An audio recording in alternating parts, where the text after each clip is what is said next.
Selamat pagi semua saudaraku sedama. Terimalah salam hormat saya, Sonilodu Namo Buddhaya. Terima kasih atas kesempatan yang diberikan oleh Seksi Dharma sehingga saya dapat duduk kembali pada pagi hari ini. Saya bisa berbagi Dhamma, berbagi cerita Dhamma, sekaligus juga saya juga lebih untuk mempertebal keyakinan terhadap ajaran Sang Buddha. Pada pagi hari ini saya akan membawakan sebuah tema, yaitu Ciong dari sudut pandang ajaran Buddha. Sebagian dari kita mungkin sudah pernah mendengar istilah Ciong. Biasanya yang Tionghoa ya, yang Tionghoa biasanya sudah mengenal ini. Untuk lebih mengetahui, memahami lagi apa sih yang dimaksud dengan Ciong, jadi saya akan mengulanginya kembali, menjelaskannya kembali. Mungkin kita pernah mendengar ada ucapan misalnya, oh hati-hati ya kamu di tahun depan. Tahun depan itu kan Sionya kan tahun kuda ya, tahun kuda, hati-hati kamu yang bersio tikus, hati-hati. Ada juga yang ngomong tentang hubungan antara orang tua dan anak. Ada juga yang melihat, oh ini orang tua dan anak kayaknya nggak pernah akur gitu ya, lalu ribut terus. Wah, ini berarti mereka berdua itu Ciong nih.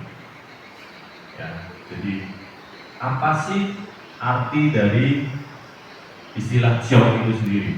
Istilah Ciong itu berasal dari kata Hokkien yang berarti itu sial, buruk, atau tidak cocok.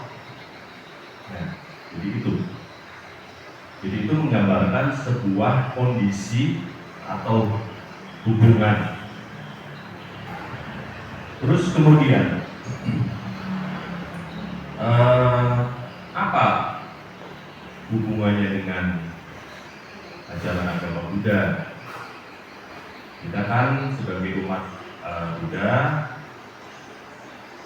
sebagian juga masih mengakui, ya, mempercayai akan adanya Ciong ini. Nah, kita pagi hari ini akan membahas bagaimana sudut pandang ajaran Buddha tentang hal ini ya. Terus bagaimana juga kita sebagai umat Buddha menyikapinya.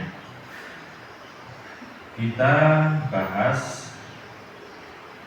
Ciong ini biasanya tadi penerapannya pada dua hal.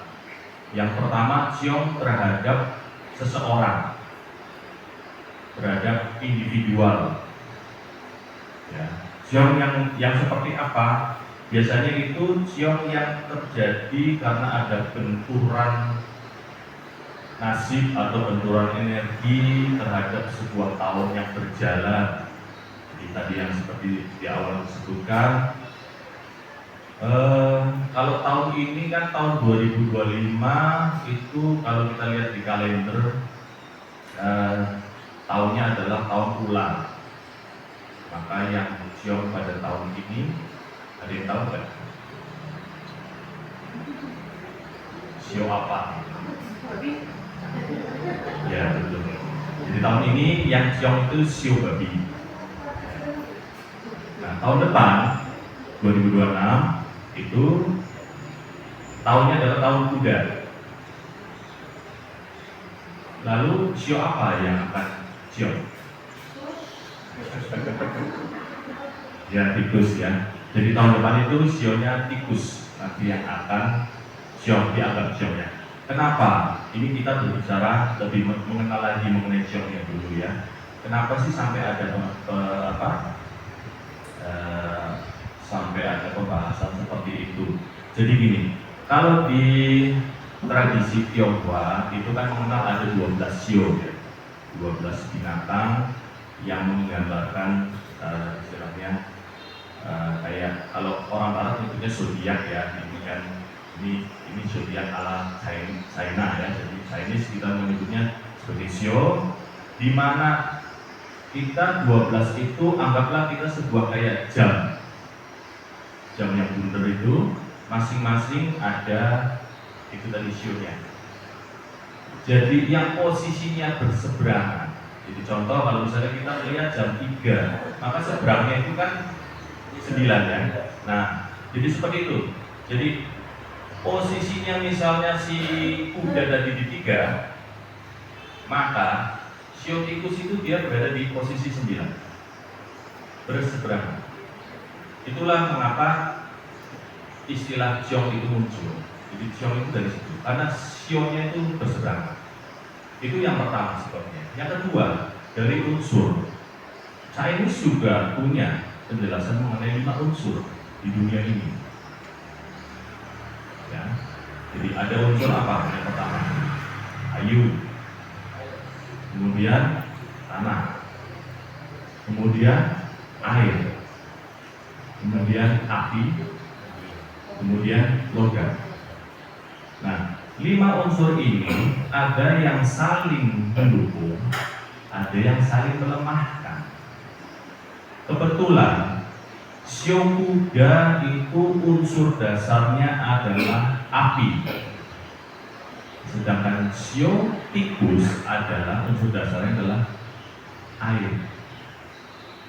Itulah kenapa disebut xiong besar, karena dia punya 2 hal yang berseberangan. Itu kalau kita memahami mengenai itu.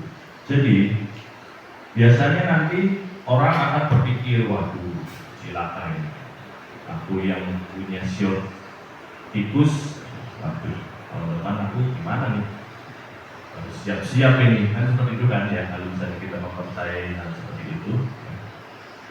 Terus kemudian xiong juga bisa kita dapatkan dari sebuah ramalan. Mungkin sebagian besar dari kita mungkin ada yang pernah datang di kelenteng, terus kemudian kita berdoa mengambil kim ya, kim ya, ya. Jadi kita minta istilahnya kayak ramalan gitu kan, kayak lidinya apa ya, ada lidi gitu kan, kita nanti mana yang keluar kita terus ambil kayak semacam kertasnya, kita baca di situ. Jadi diceritakan, wah ini Anda akan dapatkan xiong nih, nah, seperti itu kan biasanya kan seperti itu. Jadi itu juga bisa juga didapatkan dari ramalan. Nah, terus kemudian bagi kita yang menerimanya, aduh di rapotnya merah, kayak gini kan langsung, aduh stres nih. Saya. Kalau yang dapat rapotnya bagus, wah semangat, happy gitu kan. Tapi yang dapatnya merah ini yang jadi permasalahan seperti itu kan. Jadi itu adalah xiong yang pertama ya, yang berkaitan dengan pribadi perorangan. Xiong yang kedua itu tadi hubungan antar manusia. Xiong itu karena tadi basicnya adalah pemahaman mengenai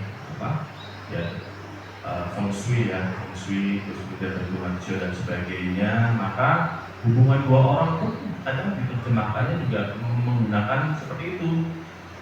Jadi misalnya kita punya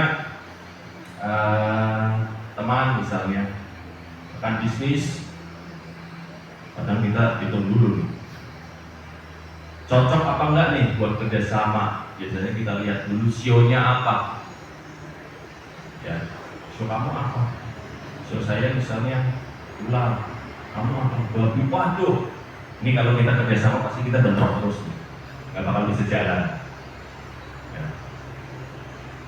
Terus kemudian misalnya sio kamu apa? Ular temennya apa? Gitu kan, yang baik gitu kan. Misalnya, oh kuda, oh ya oke lah, kita masih bisa join, kita bisa bersama. Jadi makanya itu antar hubungan manusia. Jadi bisa juga terhadap orang tua dan anak, ya, teman, atau bisa juga hubungan suami dan istri. Kalau suami istri kayaknya sepanjang perkawinan kok nggak pernah sejalan, seringnya bentrok, tapi nggak bisa pisah juga, tapi bentrok, itu juga dianggapnya adalah sebuah hubungan yang kecil.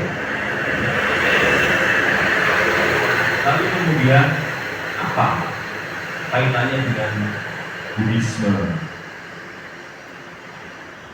Kita menyadari bahwa yang namanya Buddhisme itu kan mengalami pencampuran, khususnya kita berbicara di Indonesia ya. Buddhisme di Indonesia itu pada awal-awalnya kan masuknya melalui apa? Melalui gabungan dari 3 ajaran, biasanya melalui kelenteng. Seperti Metawihara ini juga dulu kan pernah juga menyatu dengan kelenteng. Karena apa? Kelenteng itu kan ada tridharma, 3 ajaran yang diajarkan di sana, yaitu Taoisme, ya, Buddhisme, dan Konghucu, ya. Itu 3. Bahkan sampai hari ini pun kita bisa melihat banyak wihara-wihara Buddha yang juga merupakan kelenteng juga ada. Masalah di mana ya? Di Cirebon apa ya? Cirebon itu yang saya tahu ya. Mungkin banyak di Jakarta banyak. Jadi wihara-wihara yang juga sebagai kelenteng. Artinya apa? Karena Buddhisme ini menyatu di dalam ajaran Tridharma tadi, maka tradisi konsep Sio ini juga akhirnya apa? Merasuk juga ke dalam umat-umat Buddha, menyatu dan hidup di situ, dijalani. Nah, yang menjadi pertanyaan sekarang, apakah ada ajaran dari Sang Buddha yang membahas mengenai Sio?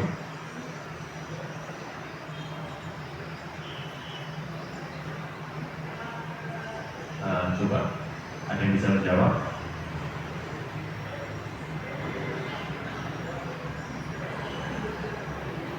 Mungkin 50-50 ya, ada yang jawab, ada yang jawab, ada. Oke.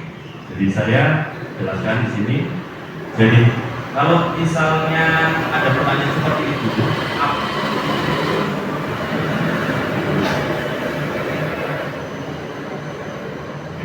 apakah ada ajaran Sang Buddha yang murni yang membahas tentang Sio? Maka jawabannya adalah tidak ada. Jadi Sang Buddha itu tidak pernah mengajarkan tentang Sio. Di dalam kitab Tipitaka itu tidak ada satupun yang membahas mengenai itu, membahas mengenai ramalan, ya, ramalan nasi turun, terus kemudian benturan-benturan seperti itu yang berkaitan dengan Sio apa begitu, itu tidak ada. Oke. Terus apa kalau begitu? Yang bisa kita lihat dari ajaran Sang Buddha berkaitan dengan tadi Sio ini. Yang pertama, Sang Buddha sudah memberikan sebuah penjelasan tentang hukum karma. Jadi ini adalah sebuah dasarnya. Jadi kalau misalnya kita sebutkan ada tadi kan, kalau misalnya kita berbicara perorangan, jadi saya ini tahun ini usaha saya berat, ini saya yakin saya ini gara-gara syok, gak cocok nih ya. Nah ini Sang Buddha membabarkan dalam Dhammapada 165 ya. Saya bacakan.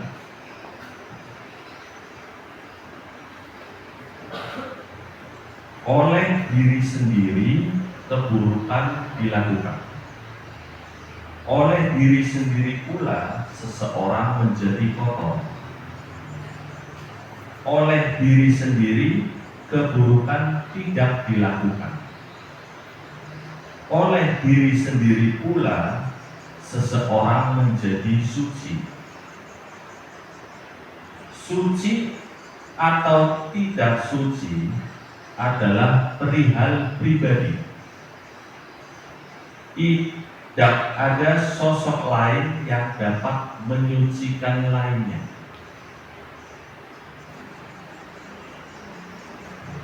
Jadi semua apa yang kita lakukan, baik maupun buruk, maka kita juga nanti akan menerimanya, akan kembali kepada kita juga. Dan tidak ada makhluk apapun yang bisa menghukum kita, memberi kita hukuman, dan tidak ada makhluk lain juga yang dapat menyelamatkan kita. Jadi semua adalah disebabkan oleh diri kita sendiri. Jadi itulah ajaran Sang Buddha mengenai hukum karma. Jadi nasib kita sebetulnya kita sendiri yang membuat, kita sendiri yang menentukan.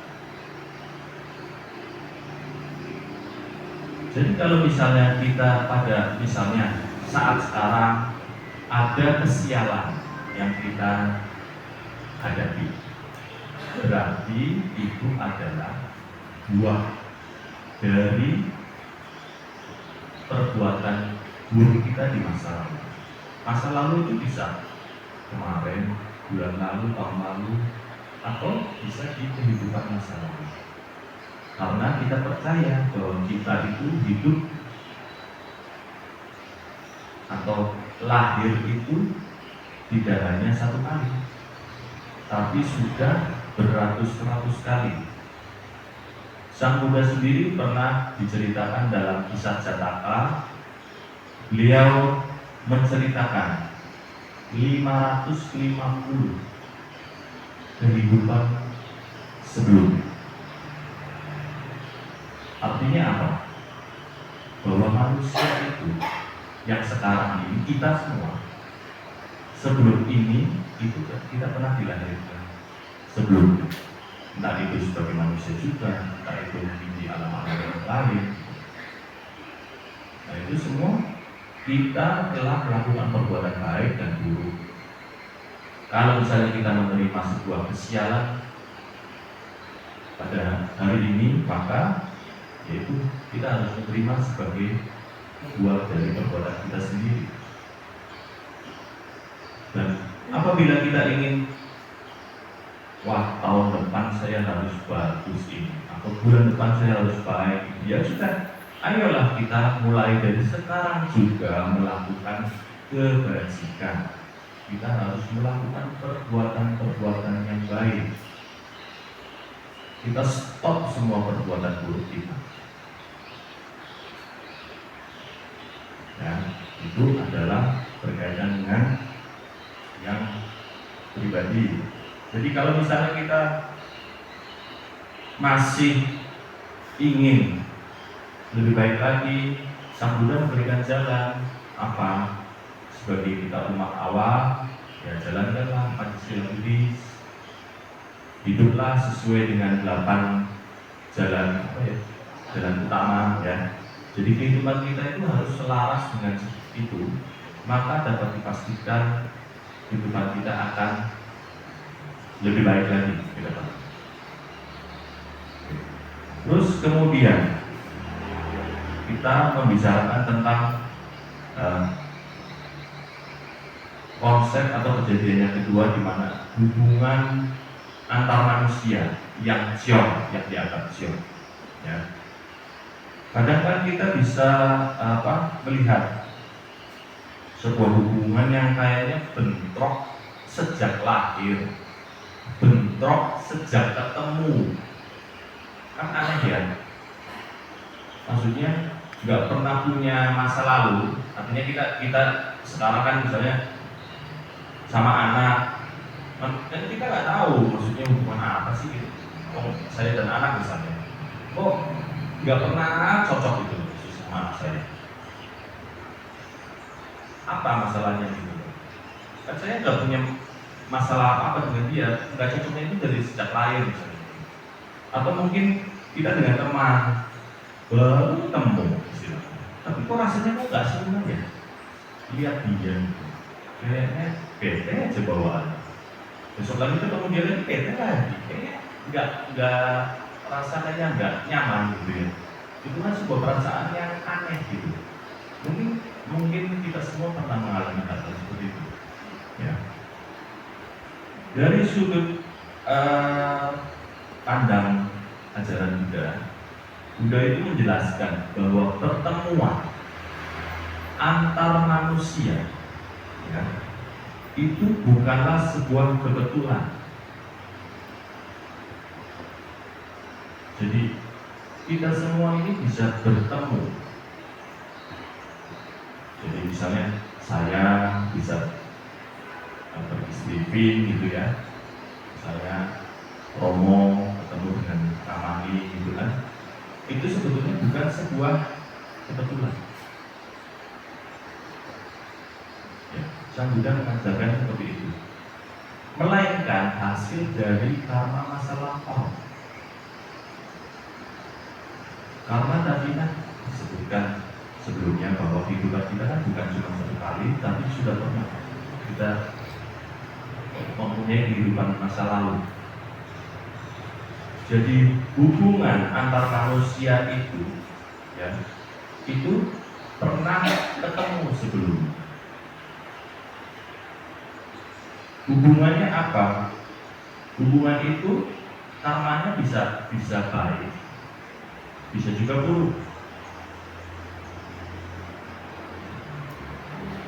Kalau misalnya hubungannya baik, ya, saling mencinta, contohlah seperti kehidupan Sang Buddha sendiri, ya, Pangeran Siddhartha dan Yasodhara, ya. Beliau sudah berkali-kali bertemu kembali di beberapa kelahiran. Itu kenapa? Karena tadi cinta yang luar biasa satu sama lain, sehingga ikatan emosional itu sangat melekat, sehingga memungkinkan jika karmanya mateng, ya, berdua itu mateng karmanya, maka ketemu lagi. Maka nanti meninggal, lahir lagi, beberapa kali ketemu lagi. Bisa memungkinkan seperti itu. Demikian juga dengan kita. Jadi kita bertemu dengan teman, bertemu dengan pasangan hidup, bertemu dengan anak, ya, itu merupakan sebuah hubungan karma masa lalu. Dan karma masa lalu itu bisa baik, bisa buruk, melahirkan hutang karma. Di situ Sang Buddha menjelaskan. Saya kasih contoh, ya, Misalnya orang tua mempunyai seorang anak. Orang tua ini baik, hidupannya baik, artinya orangnya sopan di masyarakat, juga terpandang dan sebagainya. Tapi dia memiliki anak yang boleh katakan nakal. Kalau orang Tegal ngomong gedut, ya, bandel, hobinya cari masalah, bikin masalah terus. bikin puyeng orang tuanya. Kalau kita melihat ini kenapa ya begitu ya? Kan orang tuanya baik, tapi anaknya itu luar biasa kayak gitu, bikin masalah terus. Kalau orang umum gampangan ngomong ciong, beres gitu. Tapi Sang Buddha menjelaskan lebih lanjut, bisa menjelaskan, itulah hebatnya ajaran Sang Buddha. Dia bisa menjelaskan lebih detail lagi, bukan sekedar hanya istilah ciong selesai sudah gitu aja. Mohon bisa diterima dan selesai. Tidak. Tapi ajaran Sang Buddha adalah bisa menjelaskannya lebih detail lagi, lebih mendalam lagi. Hubungannya apa? Itu pasti ada hubungan karena masa lalu, hutang karma. Bisa jadi di kehidupan masa lalu kondisinya itu terbalik. Yang jadi orang tua sekarang itu anak.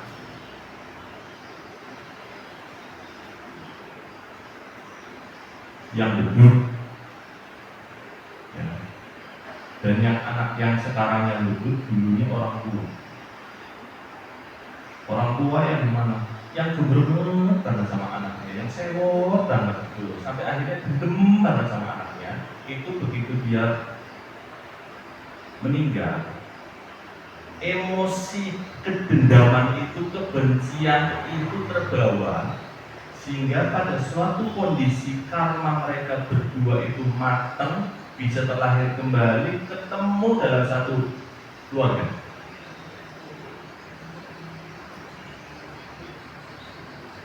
Jadi apa? Orang tua yang sekarang itu lagi apa? Bayar istilahnya. Si anak itu lagi nagih.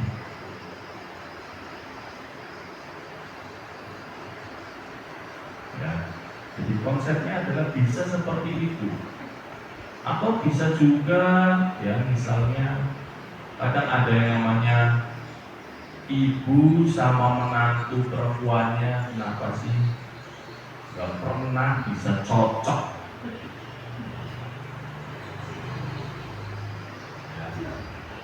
Ciong, gampangan katanya ciong, selesai. Jadi ternyata karena tadi Sang Buddha sudah menjelaskan bahwa ada kehidupan masa lalu, ada karma masa lalu, ada hubungan emosional yang terbawa, maka bisa saja mereka berdua itu sebetulnya dulu saingan. Mungkin saingan bisnis ya, atau saingan kekuasaan, atau bisa saja mungkin saingan dalam hal cinta misalnya. Jadi saling mendendam satu sama lain, sehingga ikatan emosional itu terbawa, karmanya mateng, ketemu, lahir, jadi mertua dan menantu. Ronde kedua dimulai, teng gitu kan, ribut lagi, dua ribut ya. Jadi karena itu tadi ya. Jadi karma masa lalu dan ikatan emosional, ikatan mental yang sangat kuat itu menyebabkan keterikatan, menyebabkan kemelekatan, sehingga bisa bertemu lagi di kehidupan masa depan. Tapi Buddhisme melihat itu bukanlah sebagai sebuah apa, bukan. Kalau kita lihat, ya wis, saya paham ini hukum karma, tapi saya menerima hukum karma. Terus sudah diketok gitu, terima kayak pasrah, pasif gitu kan? Bukan.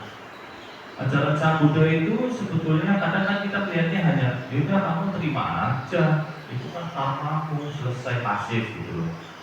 Tapi kan berat banget ya menanggungnya terus menerus gitu loh. Tapi sebetulnya hukum ajaran Sang Buddha itu bukan pasif, tapi kita juga harus aktif. Aktifnya apa? Jadi gini, kita melihat sebuah kondisi itu, selain kita sebagai sebuah kayak hukuman ya, kata tadi, tapi juga sebuah peluang. Peluang apa?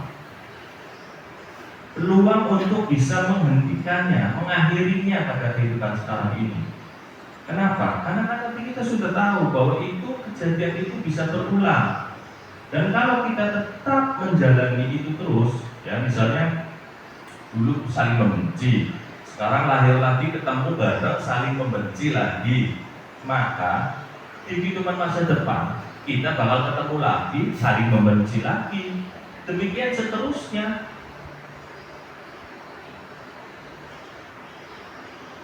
Kan ada lingkaran samsara, ya kan? Lahir, tua, mati, lahir lagi, itu terus itu. Nah kalau misalnya kita tetap mempertahankan itu terus, ya, jadi ikatan yang saling membenci, mendendam, kemudian kita jalani lagi dengan seperti itu, ya nanti kehidupan akan depan kita ketemu lagi ronde ketiga. Di depan lagi ketemu lagi ronde keempat, itu gak ada kelarnya gitu loh, ibaratnya tinju tapi gak ada endingnya, rondenya terus gitu. Ya itu kalau hanya sebagai sebatas itu saja, kadang-kadang kita bisa menjadi lebih berat, karena dendam itu semakin lama semakin gede. Ibarat kayak apa ya, bola salju yang menggelinding dari pegunungan. Pertamanya kecil, dulu kita gede, di bawah itu gede banget. Ya. Jadi itu seperti itu. Jadi kita juga semakin kita lahir kembali, kalau kita tidak berusaha menghentikan, maka itu akan menjadi lebih besar lagi kebencian kita, permusuhan kita. Oke. Jadi apa yang harus kita lakukan? Sebuah benih permusuhan itu bisa menjadi membesar atau mengecil. Itu kan tergantung kita ya, yang mau memilih. Kita semua punya pilihan. Kalau kita mau memperbesar, memperburuk, ya kita berarti terus dipenuhi kebencian, kesombongan, ribut terus gitu kan. Tapi kalau misalnya kita mau mengecilkan atau menghilangkan, ya kita harus mempraktekkan sabar, kita kasih, terima, sabar, terima, dan kita kasih. Lebih detailnya apa? Sang Buddha memberikan beberapa langkah. Yang pertama itu pengakuan dan penerimaan pada diri kita. Kita mengakui bahwa hal itu terjadi buah dari karma buruk kita, dan kita bisa menerimanya. Kita pahami dulu. Kadang-kadang kita nggak mau terima, itu yang jadi masalah itu. Bisa nih, aku hidupnya udah baik-baik saja, kenapa aku begini, kenapa aku sial, kenapa aku istilahnya punya anak kok bedut, kan seperti itu kan. Kadang kita kan nggak muncul apa ya, merasa nggak terima gitu. Itu salah. Semakin kita nggak terima, semakin kita menendam, semakin kita membenci, semakin membesarkan jarak dan masalah. Jadi yang pertama itu kita harus mengakui dan menerima. Jadi ini adalah tantangan yang harus kita hadapi, karena kita punya PR. Ini PR kita, PR yang dari masa lalu kita bawa sekarang. Kemudian yang kedua sabar dan mengerti ya. Sabar itu kaki, ya, bahasa artinya kita harus melatih kesadaran kita.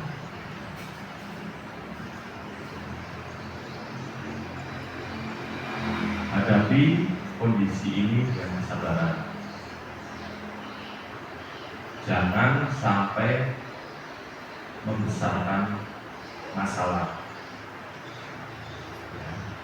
Kemudian sabar juga, kita juga jangan membalas. Karena apa? Konsepnya adalah tadi kita hutang karma. Sekarang kita lagi ditagih. Kalau ditagih itu berarti harus bayar. Bukan menghindar loh. Kayak kita datangi orang nagih ya bayar gitu loh. Kalau enggak, ya besok dia datang lagi nanti lagi. Besoknya datang lagi, besoknya datang lagi gitu terus, gak ada habisnya. Jadi kalau misalnya kita ditagih hutang, ya bayar. Selesai gitu konsepnya. Namanya kita lagi hutang. Ya. Terus kemudian jangan balas. Kalau balas itu berarti bikin hutang lagi. Kalau tambah besar kan hutangnya. Terus yang ketiga, kita melaksanakan praktek cinta kasih, metanoia.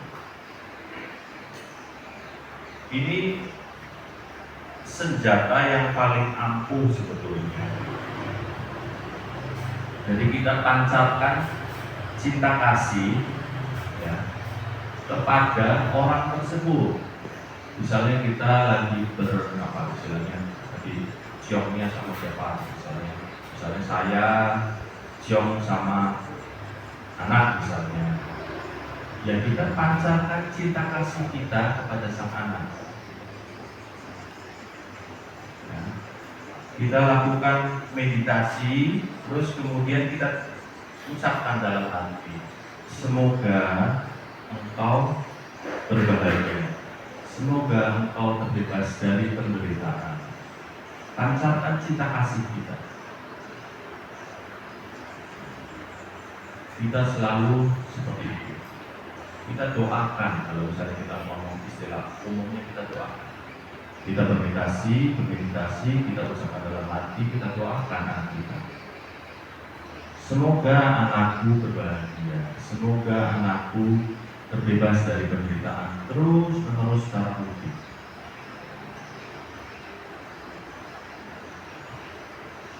Terus kalau selanjutnya adalah apa? Kalau memungkinkan, kita lakukan karma baik bersama-sama. Ajaklah siapa yang sedang tidak cocok dengan kita, misalnya suami dan istri misalnya, atau kemudian orang tua dan anak, atau kita berteman, punya rekan bisnis, ajaklah dia bersama-sama kita. Ayo kita buat karma baik bersama-sama. Ayo kita misalnya contoh, ayo kita datang ke wihara bersama-sama, ayo kita membantu misalnya donasi kemana bersama-sama, ya. Kita berbuat baik bersama-sama.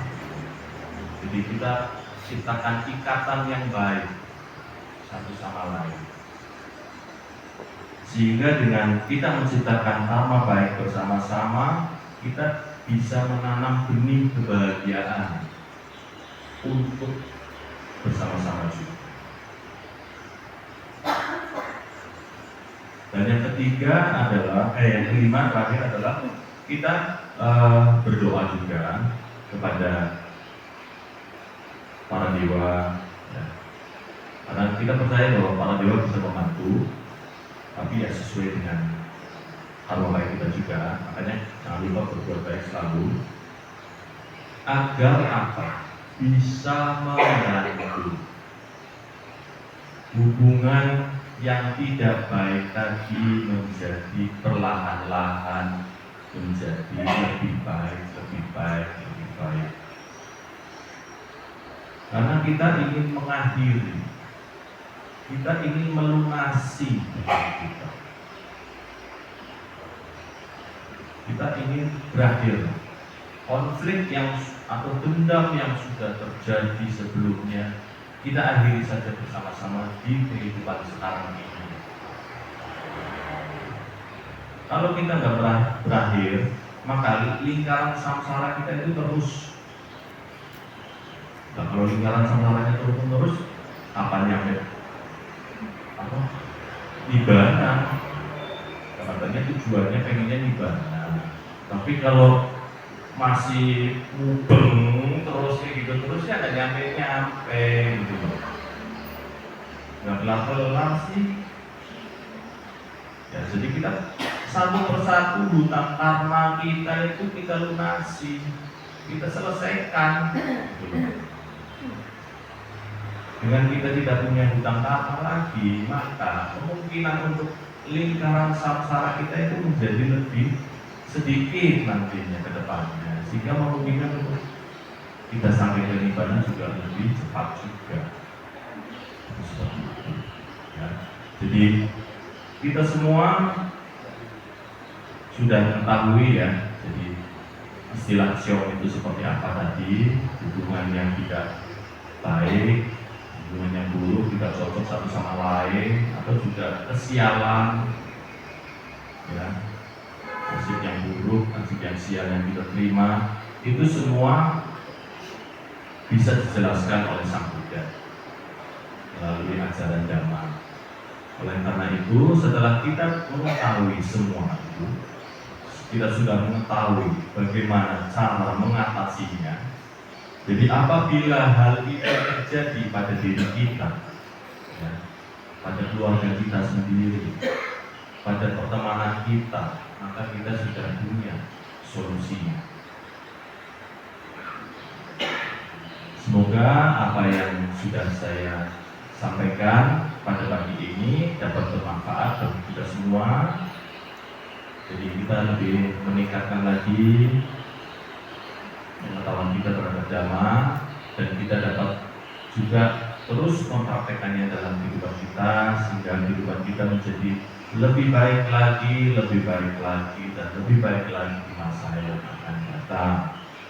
Oke, akhir kata, Sabbe sata bhavantu sukhitata. Semoga semua makhluk hidup berbahagia.